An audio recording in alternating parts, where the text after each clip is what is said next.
Hey there folks, welcome to Spectrum Pulse. We talk about music, movies, art, and culture.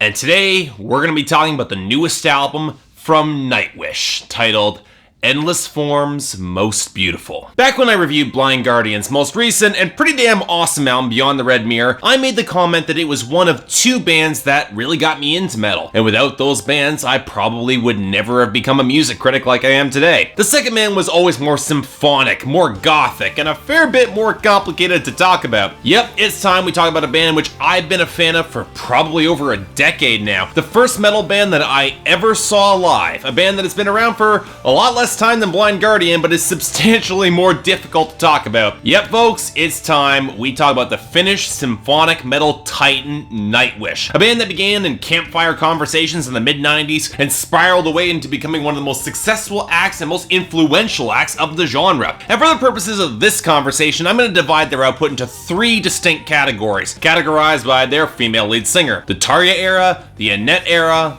and the Floor era. I mean, Nightwish began more in the realm of acoustic-flavored power and symphonic metal. And their late 90s output was a time of developing and refining a sound that would become iconic, buoyed by the sharply melodic songwriting of Tuomas Holopainen and the glorious vocals of Tarja Turunen. Tuomas was always the band's mastermind when it came to actual composition, and the choice to not go with a heavy rhythm guitar section meant that melody was placed at the forefront over any sort of real groove. And it wasn't until 2002, in the addition of bassist Marko Helata, that the darker gothic elements moved much closer to the forefront, along with some of their best compositions ever, like Everdream. But the metal landscape was shifting too, with the success of Evanescence suddenly opening up a window for similar sounding and a lot better bands to actually break into the mainstream. Suddenly the symphonic metal sound was commercially viable, and Nightwish rode that wave to their, at the time, biggest album once in 2004. And going back to that album, while the seeds were planted for their later expansions, it's also a very compromised record in terms of the subject matter. And I'd argue only about half that album is very good or up to their usual standards. And that compromised vision certainly did bleed into the band and its politics, which fired frontwoman Tarja Turunen in 2005 and split the fanbase roughly in two with the arrival of Annette Olsen, signaling the second major era for the band. It was a time that signaled even greater ambitions for their band, who ditched any pretense towards following trends in the mainstream and grabbed up richer musical influences wholesale for 2007's Dark Passion Play. And yes, while Annette was not as technically refined and powerful of a singer as Tarja, she balanced against the loose roughness and eclectic style of the album far better, which was able to get darker without needing gothic pretense. Where pretense did become a factor was in Tuomas's songwriting, which had always walked the line as being too clever for its own damn good,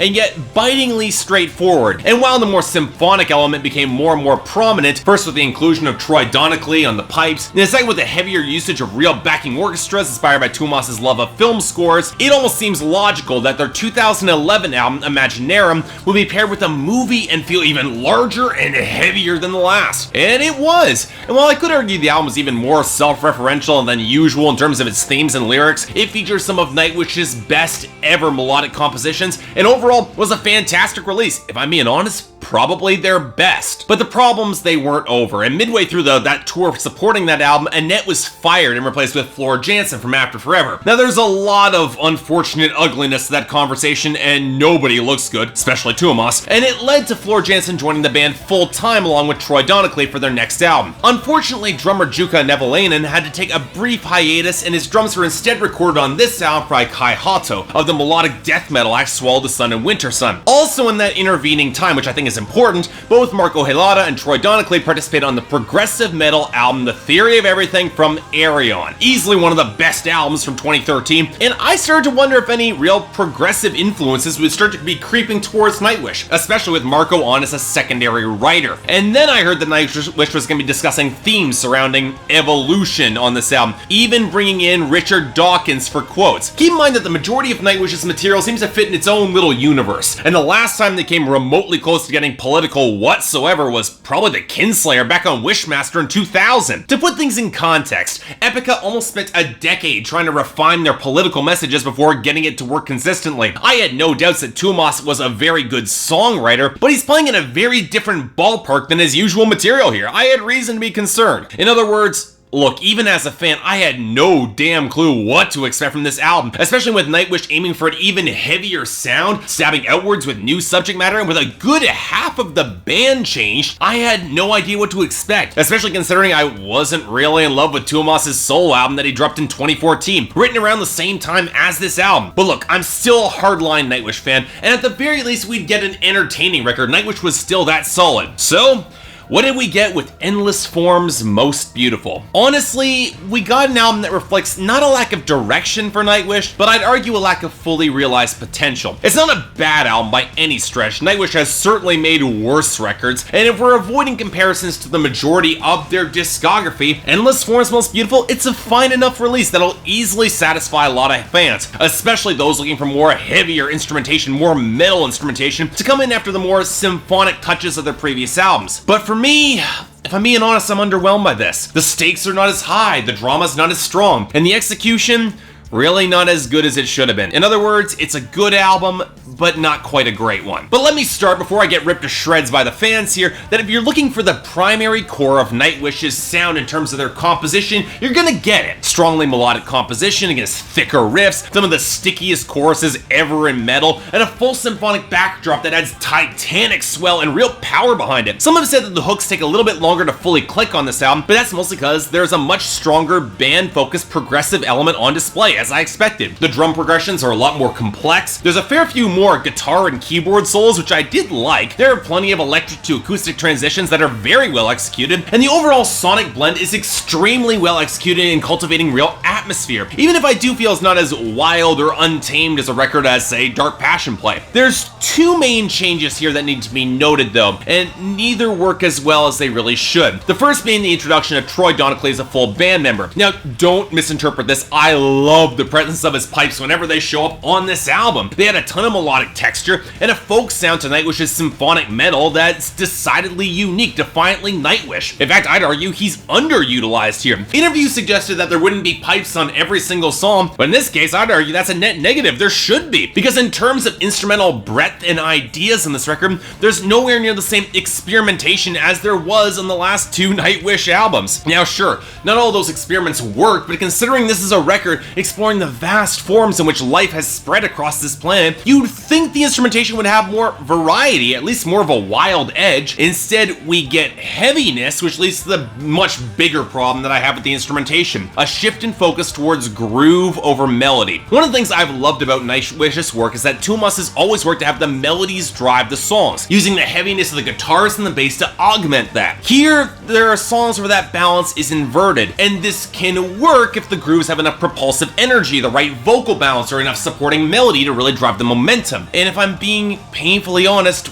we don't often get that. The closest of the heavier songs that gets a good balance here is the title track, but you know what? They've written better, I'm being honest. And you know what? This would be less of an issue if it wasn't for the production. Now, of course, we get the little issues that I've always had with Nightwish production. Mostly that the cymbals can be a little bit muddy at points, but the much bigger issue, it comes in the vocals. And I'm not blaming Floor Jansen for this. If you listen to the subtler moments of her delivery on the quieter tracks, she's working her ass off here to deliver an emotionally effective and driving performance, and she's got the charisma to do it, which is not easy with the subject matter, but we'll get to that. The problem here is that her vocals are just mixed too low against the heavier grooves. If you increase the heaviness in the low end of the mix, you're gonna drown out quieter, more subtle elements in the mid-range if you don't increase the volume, or add more multi-tracking or bigger operatic vocals, especially when you're dealing with Floor's delivery, which contains a lot of nuance that can just be drowned out. And that's not even touching on the male chorus and Marco's supporting vocals, because I don't know what the hell happened, but it feels like his wilder, more guttural or range and howls, they feel gutted on this record, and the male backing vocals don't have that same bass presence to balance the riffs or build contrast with Floor's vocals. If we're looking for a Nightwish album that could have had growled or screamed vocals in a death or a black metal variety, it would have been this one, and yet they don't really happen, which is kind of a shame. I would have liked to hear them. Now, there are moments where things really do come together instrumentally and vocally. The lead-off single, Elan, with its multiple key changes, the heavier symphonic power of Shudder Before the Beautiful that knows how to actually slow down for a real quiet moment that's very well executed, the creeping atmospherics, lyrics of Our Decades in the Sun, the layered pipes on My Walden, the more aggressive pace of the title track,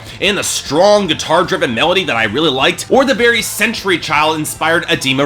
And of course, there's the final track, The Greatest Show on Earth, a 24-minute epic, the longest song Nightwish has ever done, celebrating evolution and life that honestly probably could have been cut down by about 6 or 7 minutes, and it probably wouldn't have lost a lot of impact. And on that note, let's talk about themes and lyrics. Now, it's been stressed by the band that the themes surrounding life and evolution and the glorification of science have been kept pretty loose, and that's definitely true. And I will commend Nightwish for mostly avoiding the temptation to get all that preachy. I say mostly because Weak Fantasy is a pretty obvious broadside against religion and not exactly a technically well-written song at that. And Yours is an Empty Hope falls into a very similar position of just being a slap against online haters, especially with the lyrics in the first verse. And okay, I can appreciate the venom of these songs and the directness in which they're delivered, but it's a decidedly odd fit on this record. More of the themes and motifs of this record come in the observing and being at one with nature and being at peace with the world around you, especially on My Walden, calling back to the novel by Henry David Thoreau, and Alpenglow. Even the inclusion of the instrumental track, The Eyes of Sharbat Gula, is thematically related to the glorification of the human spirit in the face of an uncaring universe and all the trials that you might face. And while the album does take a very long time to get there, I really do like Richard Dawkins' final spoken word thesis on The Greatest Show on Earth, emphasizing how lucky we are that through the wonders of evolution and science that we've got a scant chance to have some life in the comparison to the infinite potential, the infinite possibilities that your unique strand of DNA could never have coalesced. It's very reminiscent for me of the speech that Dr. Manhattan gives on Mars in Watchmen, surrounding the scarcity of life in this vast universe and all the infinite timelines he can see, and it's got a lot of real impact for me, one of the better moments on this album. But here's my issue. Most of this album is designed for contemplation of a larger world with a pretty decent environmentalist streak to it, and thus the choice of an album to opt for much heavier and not as diverse instrumentation is kind of odd for me, especially when it only emphasizes the real savagery of animal spirits on the final track. There could afford to be more wildness and roughness to this record. What's all the more frustrating is that the majority of this record is watching and marveling at the world around you, not actually doing things to savor that life in the same way, where they could have had more human impact here. That's why Elan and Edema are easily my favorite tracks on this album. Not only are the compositions very strong and the melodies very well balanced, but they feature the characters hunting for ways to savor and enjoy the scant life they are given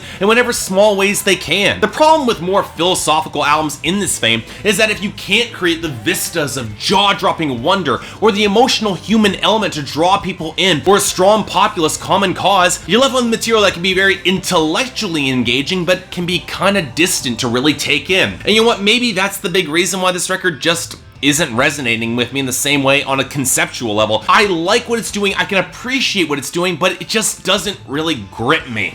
Look, back when I heard Imaginarium way back in 2011, I was honestly concerned Nightwish would not be able to top him. I mean, that album was an extended treatise on Tuomas's writing and creative process, incredibly self-aware and probably his magnum opus as a songwriter. After that kind of album, it's hard to follow that up, and I appreciate that they really did try here, but between the issues in production, themes, and their lack of experimentation, it just feels a little bit underweight and distant to me. I'm reminded a lot of Century Child with this album in terms of its sound and position as a transitional record, and normally that'd be a good thing. That's my favorite Tarja era Nightwish album, but honestly, there's no song on this record as good as Everdream, or Bless the Child, or End of All Hope, or Dead to the World. Now, I can still recommend this album. If you feel all of Tuomas's experimentation during the Annette era was indulgent or pretentious, and you just want a good, hard-hitting symphonic metal record, Endless Forest Most Beautiful will probably work really well for you, especially if you're a fan of the more progressive side. But for me, though, it's a light 7 out of 10 and a recommendation, but I can't deny that I'm a little bit disappointed as a real hardline fan for a long time. Thankfully though, the problems that I do see, they're not insurmountable, and they do have all the pieces for another classic record, give them a couple of years. They're just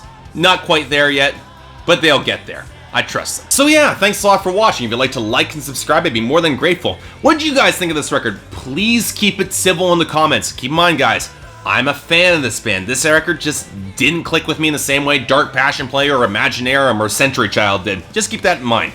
If there's anything else you guys want me to review, or any other albums coming out that you think that I should hear, I'm all ears. But until then, I'm Mark, you're watching Spectrum Pulse, and I'll see you next time.